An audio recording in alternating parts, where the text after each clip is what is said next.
Good morning, church family. This is Pastor Nathan. Just wanted to give you some resources as we enter this crazy time. It is a crazy time, isn't it? I mean, boy, we just never, you never expect these things, but our God does, right? And He's in control. And the good news is that the coronavirus is in His hands, and He has absolute control over everything that's going to happen, and we can trust Him as believers. So something that we'd like to do just as pastors, hadn't I been talking about it, is we'd like to just help you guys just have some resources as we enter into the big quarantines and just the craziness of no school and working at home. So I just want to present that to you today. I'm going to be sending out an email with a bunch of resources for you with all kinds of things on books you can read or activities you can do or things you could study. We have a lot of great resources right now. Websites, good solid Christian websites are just giving out things for free like crazy right now. So it's a wonderful opportunity. And we want to help because we as pastors want to equip you as parents, as particularly, to minister, to disciple your children. And Ephesians 5 says, fathers, this is our role. And we need to be not making our kids angry, but instructing them in the ways of the Lord, right? Deuteronomy 6, the better known as the Shema, says this: Listen, Israel, the Lord our God, the Lord is one. Love the Lord your God with all your heart, with all your soul, with all your strength. These words I'm giving to you today are to be in your heart. So what should we do? He tells us in verse 7, repeat them to your children. Talk about them when you sit in your house. What a time for that, huh? And when you walk along the road, when you lie down, and when you get up. Bind them as a sign on your hand, and let them be a symbol on your forehead. Write them on the doorposts of your house and on your city gates. And that's God's heart, right? He wants to see His word passed on to the next generations. And we as fathers especially, but mothers too, absolutely have a responsibility to do that. So look forward to that list. It's going to be a lot of things, but we just wanted to give you all kinds of resources. And I just wanted to give you just a little personal note. Don't be intimidated. You know, a lot of times it's really intimidating to try and figure out how on earth do I disciple my kids. Does that mean I have to be, memorizing doctrines and church history, creeds and stuff like that? No, don't worry. I mean, you can certainly, right? But the good news is God has done the hard lifting, and He promises to help us, right? He's given us His word. And that's exactly what Deuteronomy 6 says is, I've given you my word, you give it to my kids. Pass it on, right? All the time.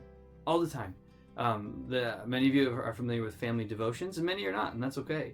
A lot of times today in Christian circles, you'll hear of that term, family devotions.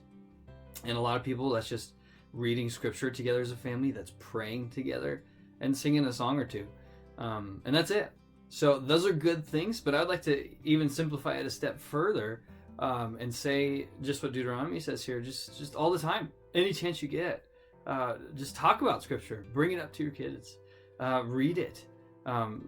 We certainly don't have this perfect, but I just wanted to share what we do a little bit. Every morning at breakfast time, when we can, right? Sometimes we don't have time, and that's okay, right? We don't want to be legalistic about this and say you have to do this every single day. That's not how God works, right? It's the spirit, it's the posture of discipling your kids. It's when opportunity is there, but we need to make opportunity, right? There's that side of it too. So our family in the morning, during breakfast time, I'll just read one verse of Proverbs. We start in chapter 10, and we've just been working our way through one verse a day because you guys know my kids are really young, so we just try to do real simple. Here's one verse, and we're just going to explain it in really easy terms, and then we'll pray through that together before we eat and just say, how can we carry this out throughout the day? Where do we need to confess sin and not doing that? And just ask for the Lord's strength in helping us to obey His commands. And then something else we've been doing is we just started Mark. We'll just read one tiny story, and that's it.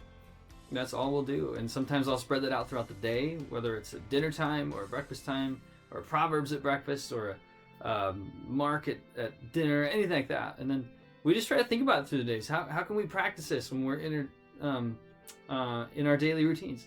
So if we're going to watch a video, let's just take a moment and pray and say thanks for this. Or if we aren't feeling well, let's just pray. You know, Jaden has been walking around during all this sickness and just saying, Lord, please help everybody be better. And that's it, right? And God likes that. He says in his instruction, I think it's in Matthew, that we don't need to have big fancy prayers. Although those aren't bad, right?